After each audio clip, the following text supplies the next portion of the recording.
자, 여러분 안녕하세요. 오늘의 한자어 218번째 시간입니다. 오늘 함께 살펴볼 글자는 이 글자입니다. 지난번에 이어서 나라 이름으로 사용하는 국명으로 사용하는 이 한자 어떻게 읽고 그리고 왜 이런 한자가 생기게 되었는지 그동안 제가 여러 가지로 궁금했던 부분이 있었는데 이번 기회에 어느 정도 명확해졌기 때문에 역시 이번 영상을 통해서 여러분들과 그 결과를 공유해 보고자 합니다. 자, 이 글자는 다들 아시다시피 중부 유럽의 강국 중 하나인 독일입니다. 독일 이렇게 하지만 읽을 땐 독일이라고 읽죠. 바로 이 컨텐츠 바로 전의 것이 217번이 호주였습니다. 나라 이름으로 궁금했던 게 호주도 있었고 독일도 있었는데 사실은 호주도 호주지만 독일의 이 이상한 조합의 한자가 저는 개인적으로 너무너무 궁금했습니다. 왜 이렇게 발음도 일치하지 않는 한자를 쓰고 있을까? 이게 상당히 궁금했었는데 최근에 우연히 일본 사람이 쓴 논문을 하나 발견을 하면서 조금 이 부분에 대한 설명이 좀 명확해진 그런 부분이 있습니다. 하나 보시도록 하시죠. 일단은 한자를 하나하나 소개를 설명해 드려야 되는데 사실은 오늘 같은 경우는 한자가 그렇게 중요하진 않죠. 하지만 한자가 재미있는 부분 확실히 있긴 합니다. 이건 뭐 어차피 음역이기 때문에 이 한자의 뜻이 중요하진 않지만 하지만 나라 이름을 만들 때 뭐 다들 아시겠지만 이상하고 부정적인 한자를 쓰고 있지는 않습니다. 그렇기 때문에 뭐 이 한자의 뜻을 안다고 해서 그렇게 독일이라는 이 나라에 붙은 이 한자의 뜻이 전혀 무시되거나 아니면 뭐 완전히 건너뛸 필요는 없다고 생각을 합니다. 그래서 간단하게 설명을 드리겠습니다. 자, 첫 번째 한자는 준 5급에 배정되어 있는 홀로 독자입니다. 재미있는 것은 왼쪽에 개사슴록변이 있다는 것이죠. 총 16획이고 개견이 부수로 되어 있습니다. 한번 써보겠습니다. 하나, 둘, 셋, 넷, 다섯, 여섯, 일곱, 여덟, 아홉, 열, 열하나, 열둘, 열셋, 열넷, 열다섯, 열여섯 이렇게 되어 있죠.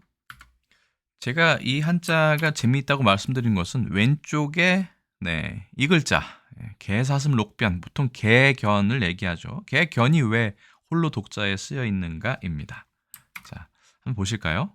설문에는 이렇게 되어 있습니다. 개가 서로 엉켜서 뒤엉켜서 아니면 서로 마주보고 싸우는 것이다. 싸울 투자가 상당히 복잡하게 되어 있죠. 이 한자에 대한 설명은 하지 않겠습니다.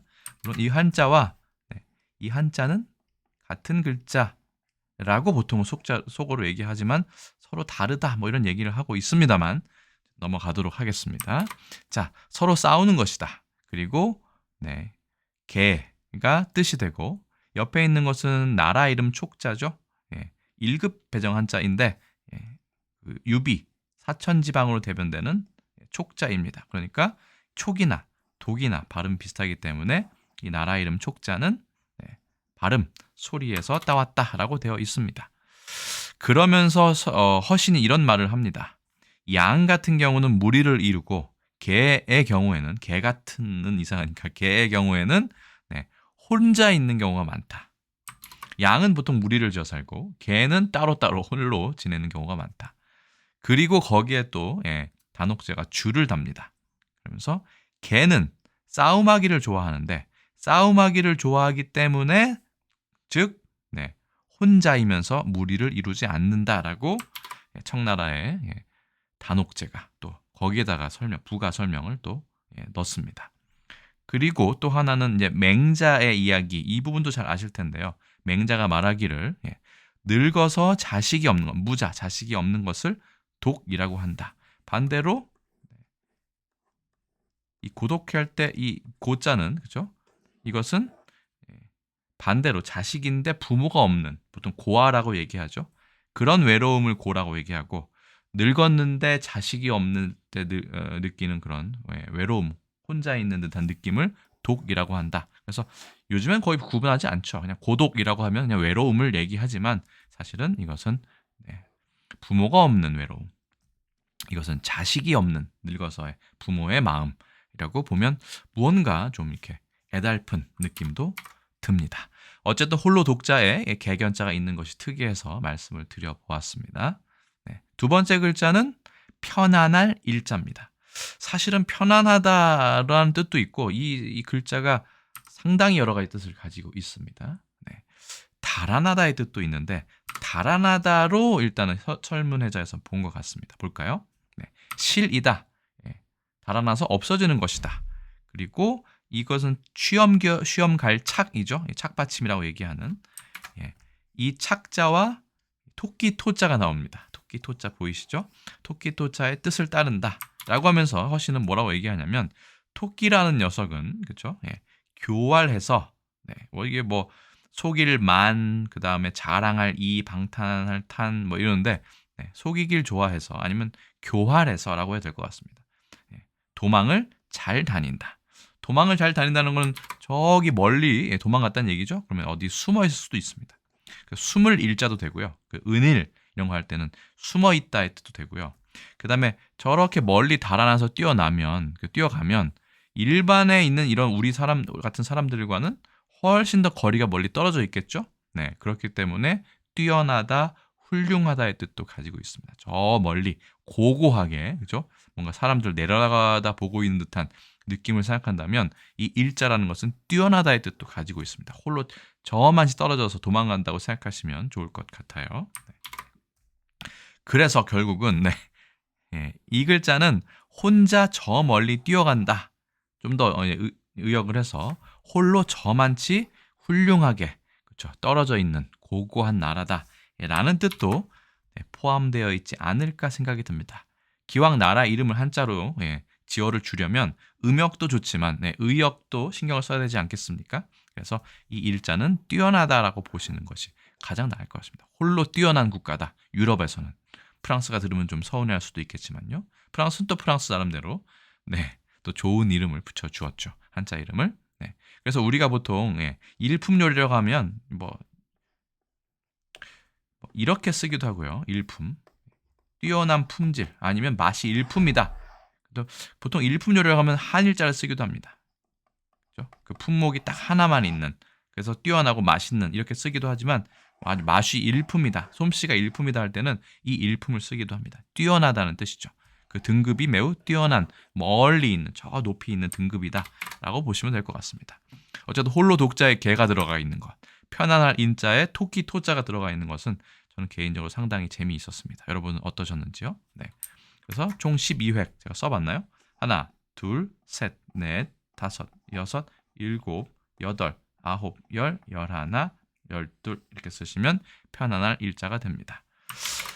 원래는 이 독일에 대한 설명을 드려야 되는데 오늘도 이 한자를 설명할 때 제가 스스로 재미가 있어서 너무 또 길어졌네요. 여러분 양해를 구하고요. 그러면 이 글자 국어사전에는 어떻게 되어 있을까요? 우리가 알고 있는 그게 있겠죠. 보시면 지명, 유럽 중부에 있는 나라고 동프랑크 왕국. 사실 이 독일만큼 이 지명이 국명이 그렇죠? 다양한 나라도 아마 별로 없을 것이라 생각이 듭니다.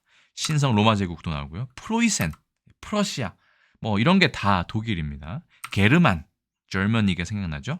독일 제국이 완성되었다. 제1, 2차 세계대전 때 패배로 1949년에 동서로 분단되었다가 우리와도 약간 동질감을 가지고 있는 나라 중에 하나죠. 그렇죠? 근데 독일은 상당히 부럽게도 개인적으로는 1990년도에 독일 연방공화국으로 통일되었습니다. 우리처럼 분단된 국가는 지금은 거의 우리나라가 유일하죠. 한반도가 수도는 베를린, 면적은 이렇게 했고 도이칠란트. 독일의 또 다른 말은 도이칠란트입니다. 그래서 여기 있지만 그래서 독일의 이 국명에 대한 어원은 여러 가지가 있지만 그렇죠? 프러시아도 있고 프로이센도 있고 다 있지만 주요 명칭은 세 가지로 분류할 수 있습니다. 첫 번째 도이칠란트입니다. 독일어의 도이칠란트 어디에 종족에 속하다라는 뜻으로 되어 있던 것 같아요. 그래서 도이칠란트라는 말이 독일 쪽이고요. 도이치. 알마뉴, 프랑스어, 에스파냐 등에서 알레마니족이라는 뜻이 또 이 프랑스와 에스파냐, 이탈리아 쪽에는 있는 것 같습니다. 그리고 우리가 잘 알고 있는 Germany, 라틴어 기반이고 그리스 영어 등에는 이 Germany 쪽으로 얘기를 하죠. 게르만 민족 이런 뜻으로요. 네, 독일이 이렇게나 국명의 어원이 많기 때문에 지금도 부르는 그 명칭이 다양하고 일본에서 이게 독일을 말할 때도 이 과정이 상당히 복잡합니다. 근데 개인적으로 좀 운이 좋았던 것은 2020년도에 동아시아 문화 교섭 연구라는 이런 그 학술지에 다노무라 다다하루라는 이 사람이 도이츠 코크메 도이츠 국명 그다음에 나리타치노 가테에토 소노 하이케 사카이테키 조켄 또 니혼고 니 오케르 오인야크고노 토크이세라는 논문을 발표합니다. 독일의 국명의 성립 과정과 그 배경, 사회적 조건과 일본어의 와 관련된 음역어 특이성이라는 논문을 발표를 합니다. 2020년이면 그래도 최근에 가깝죠. 여기에서 독일의 음역어가 상당히 오랫동안 복잡하게 변화되었다는 것을 이 사람이 정리를 해둡니다. 그래서 좀 편하게 그것을 인용을 해보겠습니다. 물론 여러 가지가 정말 많아서 표로만 해도 한 2페이지 정도가 넘는데 저는 이것을 6가지로 그냥 간단하게 정리했습니다. 뭐 우리가 거기까지는 알 필요는 없으니까요. 1681년에 보시면 도이치란토 도이치코크라는 말이 나옵니다. 1981년, 1976년이네요. 여긴 또 그렇죠? 도이치란토 같은 경우는 그래서 1976년에 이런 말이 처음 나왔지만 그때는 거의 히라가나로 쓴 것으로 보이고요. 1965년에는 이제 가타카나로 도이치란토 도이치코크라는 말이 생깁니다. 1789년 꽤나 많이 흘렀죠. 도이츠토란도. 그래서 도읍 도자가 들어가기 시작합니다. 그렇죠? 건널 도자도 보이죠? 정도 도자, 법도 도자도. 그다음에 1811년, 1800년대로 나왔어요. 상당히 많이 오랫동안 사용하던 단어인가 봅니다. 그때 이제 처음으로 홀로 독자가 나오기 시작합니다. 그래서 도이츠라고 할 때 이 도이치토라는 말이 처음에 생기고요. 그다음에 도이치토코크. 그래서 홀로 독자가 처음 보입니다. 여기는 도이치 해서 오히려 이게 도이치 지금의 도이츠랑 거의 비슷한 단어입니다. 그래서 이게 정착되는가 싶었는데 1890년 꽤 또 많이 시간이 흘렀죠. 도이츠 독코크 해서 독이라든가 독국이라든가 독일이라는 말이 이렇게 남아있게 됩니다. 이 글자는 도태된 것 같아요. 어떠한 이유인지 잘 모르겠습니다. 그러다가 1946년 문부성의 당용 한자표가 발표가 되면서 중국과 그렇죠? 미국과 그다음에 영국을 제외하고는 이런 나라를 제외하고는 대부분 다 그냥 가타카나로 원래 외래어 표기법대로 쓴다라고 하면서 독일도 이때는 한자가 없어져 버립니다. 그래서 도이츠라는 이런 가타카나만 남게 되죠. 중국이나 미국이나 영국 같은 경우는 너무 오랫동안 썼기 때문에 이 글자는 그냥 남겨두기로 했던 모양이에요. 예외로. 자, 이렇게 되었습니다. 1946년에 그래서 이 독일이라는 표현이 일본에서는 사라지게 됩니다. 정책적인 이유에 의해서요. 근데 우리는 일제강점기 치하에서 이 독일이라는 말을 처음 들여왔을 것으로 추측을 하는데 이것을 지금까지 버리지 못하고 그냥 쓰고 있죠. 일본조차 버렸던 이 어떻게 보면 찌꺼기 한자 같은 것인데 이것을 우리가 아직도 쓰고 있다는 것은 상당히 자존심이 상하는 일이라고 생각합니다. 호주도 마찬가지고요. 지난번에 설명드렸던. 그래서 이 버려야 된다라고 해서 제가 자료를 찾아보니까 우리 광복을 맞이한 이후에 국가적으로 이 독일이라는 말을 버리고 도이칠란트라는 말을 보급하자라고 하는 움직임이 있었던 것으로 보입니다. 그런데 일단 너무나 독일에 익숙해져 있는 데다가 이 도이칠란트라는 말이 오스트레일리아만큼이나 상당히 길고 복잡하게 느껴졌겠죠. 그래서 흐지부지 된 것 같습니다. 그래서 독일이라는 말을 그대로 쓰고 있는 거의 유일한 나라가 우리나라가 되어버렸습니다. 자, 그래서 왜 이렇게 음도 일치하지 않는 한자를 그렇죠? 어느 정도는 일치합니다. 왜냐하면 이 뛰어난 일자, 달아난 일자가 it's, it's 이런 발음으로 되기 때문에 되는데 얘가 문제입니다. 홀로 독자는 노크나 토크 정도로밖에 안 되기 때문에 토크이츠, 토크이츠 뭐 이렇게밖에 안 된다는 얘기죠. 토크이츠. 근데 도이츠 왜 굳이 이런 한자를 썼을까? 라는 것이 궁금했는데 논문에도 비슷한 내용이 있었습니다. 보실까요? 거기서 이제 세 가지로 분류를 했는데 한자와 음이 모두 일치해서 읽을 때도 편하고 그냥 보기에도 편한 그런 한자를 국명을 분류하면 이렇게 되어 있습니다. 우리가 태국이라고 얘기하는 타이. 이거는 일본어도 타이예요. 중국어도 타이가 되고 우리는 태이죠.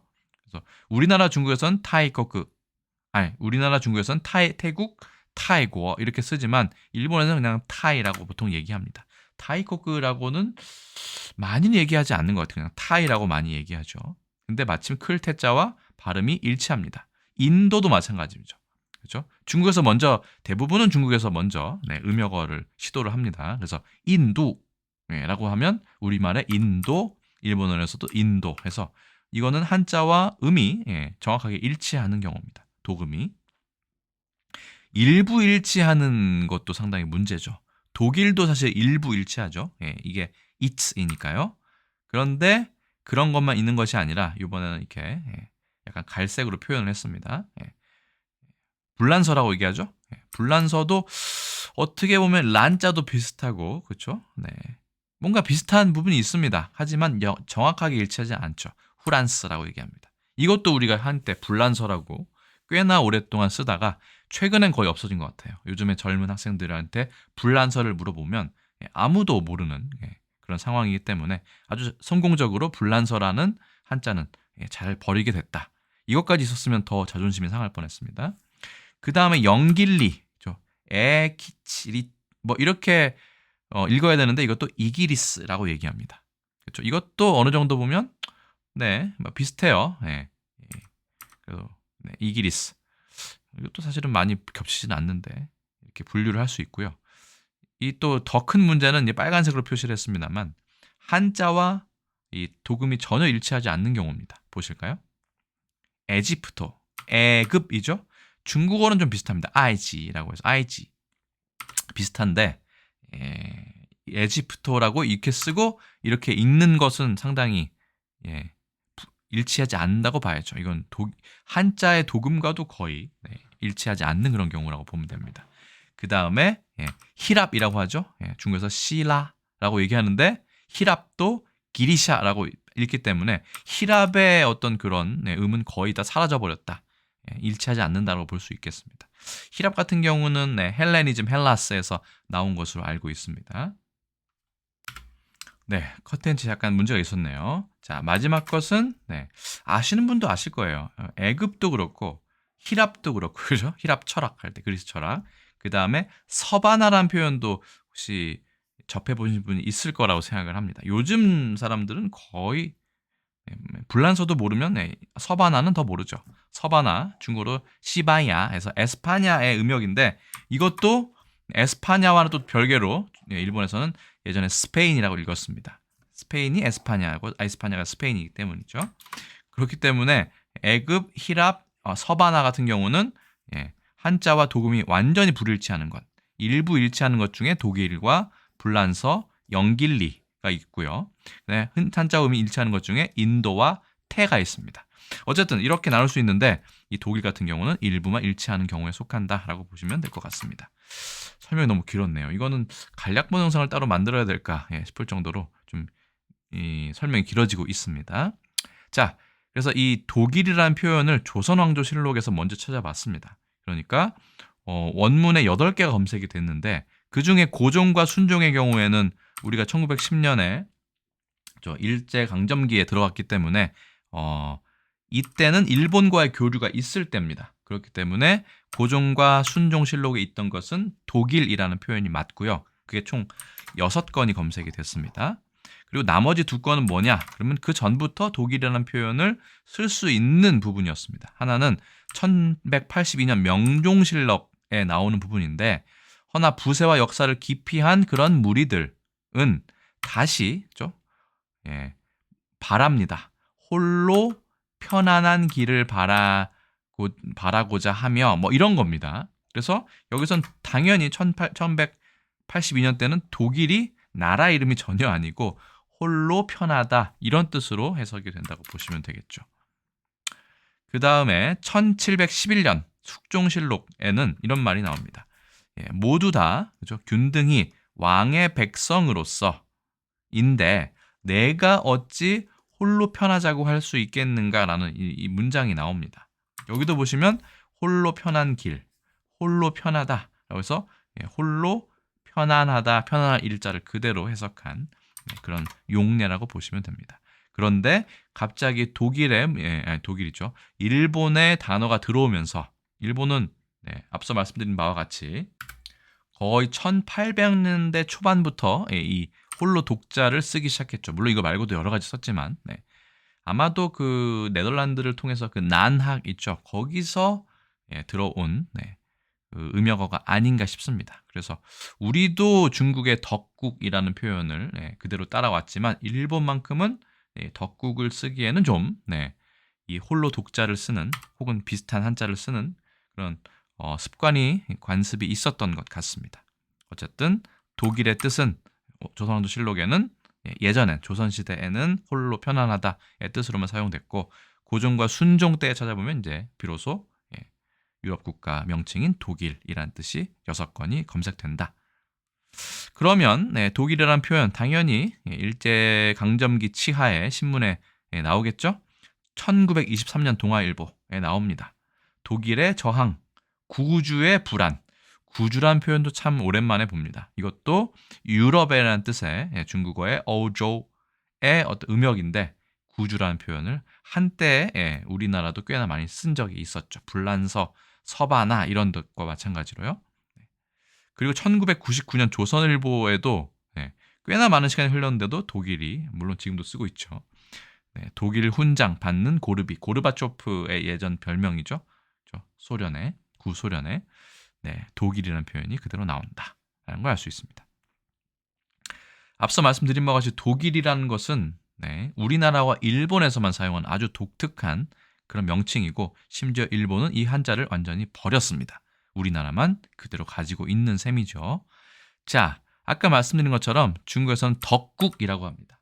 덕이 있는 나라, 아주 불리기도 좋고 이 덕이란 말이 더라고 돼 있기 때문에 더이츠랑 약간 비슷하죠. 실제로 덕국의 덕은 더이즈 해서 독의지라는 표현의 음역어의 축약어입니다. 그래서 더이즈联邦 공화국 독일 도이칠란트 연방공화국의 준말인 덕국 더구를 지금도 예전부터 지금까지 계속 쓰고 있습니다. 그리고 일본은 말씀드린 바와 같이 한자를 버리고 도이츠라고 해서 가타카나로만 쓰고 있고 일부 사람들이 이 독일이라는 표현을 예전엔 썼다라고 기억하고 있는 그런 상황입니다. 아마 일본의 일반 젊은 사람들은 이 독일이라는 한자 자체를 아예 모를 수도 있겠다는 생각이 듭니다. 제가 알아보진 않았지만 영어로는 또 여러 가지가 있죠. 영어로는 일단 Germany가 있고요.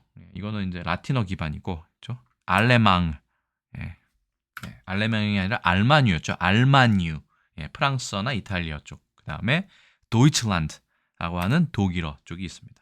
도이츠는 도이칠란드에서 왔겠죠. 그래서 독일에 대해서 알아보았습니다. 상당히 영상이 길어졌습니다. 그래서 홀로 독자의 편안할 일자에서 홀로 편안하다의 뜻도 있지만 혼자서 저 멀찌감치 뛰어나게 멀리 저 앞서 가 있다, 선진국이다 라는 뜻으로 번역할 수 있는 독일에 대해서 알아보았고 도이츠라는 일본어에서 가타카나로 쓰고 있는 상황인 반면에 우리나라에서는 이 글자를 아직도 버리지 못하고 이런 의미 없는 글자를 아직도 도금으로 쓰고 있다는 것이 개인적으로 많이 슬펐습니다. 그리고 우리가 광복 후에 도이칠란트, 실제로 아까 국어사전에 보면 도이칠란트라는 표현이 나옵니다. 이런 정식 명칭을 쓰려고 노력을 하다가 이 독일이라는 표현이 너무 입에 익었기 때문인지 익숙한 탓인지 도이칠란트라는 국명으로 사용하자라는 그 움직임은 거의 유야무야 되어서 지금은 거의 사라져 있다. 그래서 개인적으로는 지금이라도 이 한자의 문제점을 깨닫는다면 도이칠란트라는 표현을 쓰는 것이 훨씬 좋지 않을까. 일본에서도 버린 한자를 우리가 굳이 쓸 필요는 없겠다라는 생각도 듭니다. 호주도 마찬가지고요. 호주도 그냥 오스트레일리아, 뭐 나라 이름이 길면 어떻습니까? 그렇죠? 네, 그 나라 이름인데 그렇게 쓰는 것이 훨씬 낫지 않을까 싶습니다. 여러분들의 생각은 어떠신지 궁금합니다. 그리고 지금 고민은 이미 거의 25분이 다 돼가는 이 영상, 아무래도 간략본을 따로 만들어서 따로 나누어서 배포를 하는 것이 맞지 않을까라는 생각이 듭니다. 자, 그래서 오늘의 한자어 218번째 시간에는 상당히 길게 설명을 드렸지만 홀로 독자와 편안한 일자로 구성된 유럽의 중부에 있는 선진국 중에 하나인 독일에 대해서 알아보았고 도이칠란트라는 용어에 대해서도 설명을 드려보았습니다. 오늘 컨텐츠는 어떠셨는지요? 네, 저는 일단 준비한 내용 여기까지고요. 다음에 또 다른 컨텐츠에서 인사드리겠습니다. 여러분 안녕히 계세요.